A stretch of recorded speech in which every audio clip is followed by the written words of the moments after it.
Hi, and welcome to the show. Subscribe at kevinmd.com/podcast and get CME for this episode by clicking on the CME link in the show notes. Today, we welcome back Kara Wada. She's a board certified academic, adult, and pediatric allergy, immunology, and lifestyle medicine physician. Her KevinMD article is titled How Modern Lifestyle Changes Are Disrupting Our Immune Systems. Kara, welcome back to the show. Thanks so much for having me again, Kevin. It's nice to talk again. So you've been on the show multiple times. Just go to kevinmd.com/podcast.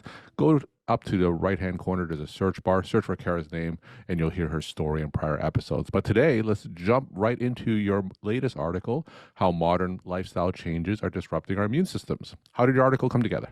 So earlier this year, I was able to go to the American Academy of Allergy, Asthma, and Immunology meeting for the first time in about 5 years due to COVID and having children and everything. And I was really excited to see one of the areas that really interfaces completely with the area that I'm most interested in clinically, which is lifestyle and the increased prevalence of these allergic and immunologic conditions that I see day in and day out.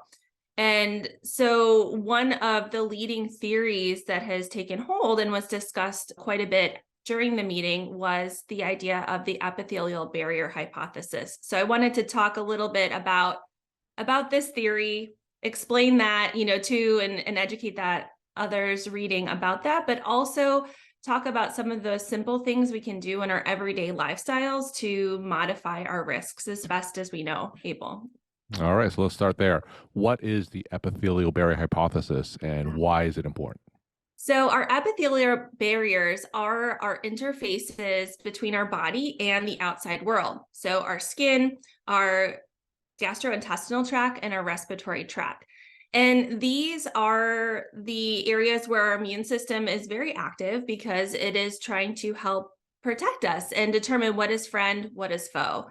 But it's also in part our armor. And so there are certain things that we're exposed to, especially within our modern existence, that essentially create chinks in the armor. And when we have those breaks or those chinks in the armor, we have increased communication between the outside and the inside. Mm-hmm. On that interface as well, we are increasingly aware of the role of our microbiome. So the bacteria, the viruses, the fungi, all of those other organisms that live on and in us. And there's this delicate interplay between the outside, the inside, and our immune system and the microbiome. And those all can change when there are breaks in that barrier. And that can result in increased inflammation. So, talk about some of the conditions and symptoms one would feel if there were breaks in that epithelial armor. Yeah, so things that I commonly see in the office, eczema is, one of the paradigms of a problem with our epithelial barrier. The skin, either because of a genetic difference, like a variation in our filaggrin gene, which we know is a common cause of pediatric eczema, or exposures to things like air pollution as adults can result in increased leakiness of our skin barrier. And as a result, our skin can become more sensitive or even sometimes allergic to things that we put on it. And so one of the mainstays of treatment of eczema is to remove those aspects that are more inflammatory. Increasingly, we're learning that treating or adjusting the microbiome, so the types of staph that live in our skin, also can contribute to an increase or a decrease in the permeability or the breaks in the skin. And all of these things will play a role in how we are able to help and to heal. So, you mentioned eczema as one example. Mhm. Tell us some other examples. Eosinophilic esophagitis is another increasingly common condition that we didn't even know existed, around the time that I was coming onto this planet. And we know that increasingly other types of autoimmune conditions, for instance, rheumatoid arthritis, there are some cases that are linked to changes in the gut microbiome and link in increased permeability in the gut and reactions or inflammation guided towards certain microbes that live in our gut as well. In your article, you also gave examples of some pulmonary conditions that also may be related to this. Yeah, so everything from allergic rhinitis, but also asthma, commonly as well. And then there are some links between air pollution and eczema and also multiple sclerosis as well. So take us into your exam room. Give us a case study or a story of how you would use the epithelial barrier hypothesis in your exam room to guide your questions to the patient.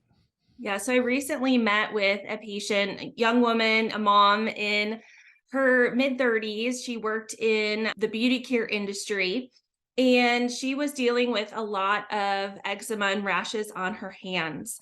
So we talked a lot about things that she could do to minimize her exposure to some of the things that were aggravating her symptoms. So one was to switch to a more mild soap, to wear gloves or to increase the barrier. And then we talked about some ways to help repair the barrier. So there are some particular probiotics that may be helpful, some ingestion of a particular type of ceramides that can help repair the barrier, and also trying to minimize her exposure to some of those really effective surfactants or soaps that she's using when shampooing hair in her line of work. So wearing gloves during those times and or being really cognizant of using a mild but very moisturizing lotion or cream at nighttime as well were things that we discussed. And how did she do? So I have not followed up with her. This is just within the last few weeks, but we have planned follow-up in a few weeks. But with similar patients over the years, I've seen a lot of improvement with some of these really simple changes that we can make in our everyday habits. So talk to us about some of the other everyday things that we can do to help reduce the damage to this barrier. Yeah, so for our skin in particular, we can pick either hot water or soap, not both, except for in those areas that do get a little bit smelly, especially during the summertime. If we think about the fats that are on our skin, those natural oils, think of them akin to like butter. And so we think about cleaning butter off of a dish. Hot water does a pretty good job of just rinsing that off. If you're using both hot water and soap, that can overstrip our skin. So especially if you're prone to dry skin or rashes, this can really minimize and optimize our natural barriers. I also really recommend skipping fragrance, dryer sheets, fabric softeners, anything that, are kind of the extras. Those are common allergens, but they also contain other substances that can affect our hormone or endocrine system as well. And then when feasible, choosing natural fibers can be helpful, especially for those who are really prone to rashes or have sensitive skin. I know my husband for the longest time loved his no iron shirts that he picked up from one of the, Mhm. the main stores, but those are treated with a formaldehyde-like substance, which is what allows them to stay wrinkle-free. I will say he still did have to iron them, so they weren't that helpful, but it's just one more chemical that we can pretty easily avoid. And I don't want to, scare people into thinking all chemicals are dangerous, but if we can minimize our exposure to things through really easy swaps and simple switches, then this can be really helpful. Taking your shoes off when entering your home helps you minimize bringing in certain bacteria and pollution. If you're using a gas stove, running the exhaust fan can be helpful. That's another aspect that's increasingly been under study and in the news, and a common pollutant that we're exposed to. And then for our gut, trying to minimize our exposure to ultra processed foods that contain emulsifiers and additives that we know are detrimental to those good microbes, which are going to be the ones that help reinforce or strengthen that gut barrier. And increasing our daily fiber slowly and surely is another way to help improve that gut health as well. Let's talk about the primary care setting. Tell us a common scenario that I, as a primary care physician, may see in the office, and tell me what kind of questions I should be asking that patient. Yeah, so I would say one of the most common referrals I'm getting from my primary care colleagues are worry about food allergies. And when I really dig in and talk with the patient, what they're experiencing, gas, bloating, stomach upset, just having, bowel function that is not ideal and leaving them pretty miserable on a daily basis. And I think some of the questions we can start with is, what does your daily diet look like? What does an average day of your eating look like?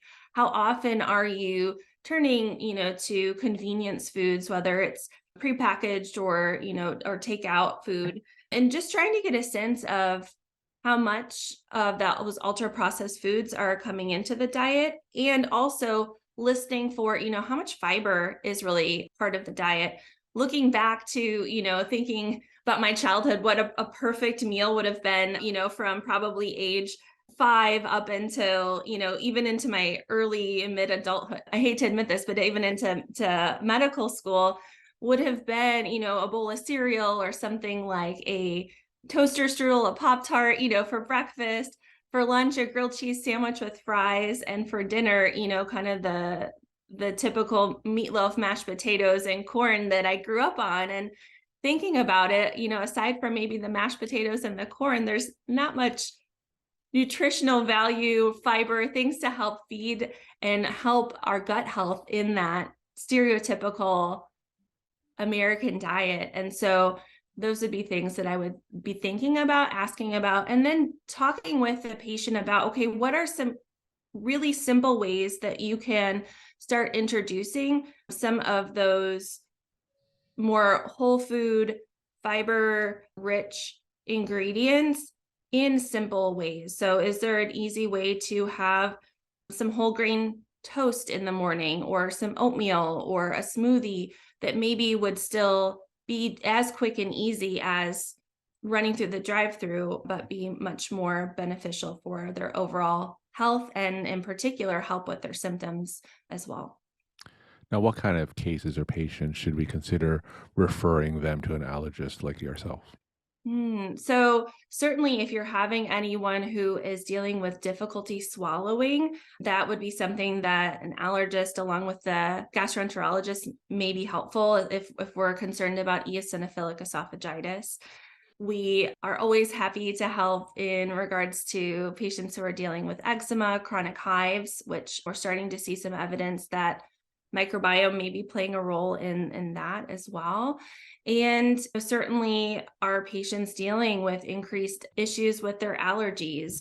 We're seeing, along with our modern existence, increased rates of our pollen counts with some of climate change issues. And so increasingly seeing those affect patients in significant ways, not only runny noses, itchy, watery eyes, but significant allergic asthma as well. We're talking to Kara Wada. She's a board certified academic adult and pediatric allergy, immunology, and lifestyle medicine physician. Her KevinMD article is titled How Modern Lifestyle Changes Are Disrupting Our Immune Systems. Kara, tell us some of your take home messages that you want to leave with the KevinMD audience. So I think the big thing is that our daily habits really are what make or break us and our health for the long term. So if we are able to make some of these really simple little switches to minimize the potential to creating chinks in the armor, so making little adjustments to our shower skincare routine, increasing the fiber in our diet slowly but surely, and improving our air quality, it really can make a significant difference in our health over the long term. Kara, thank you so much for coming back on the show and sharing your time and insight. Thanks so much, Kevin. Take care.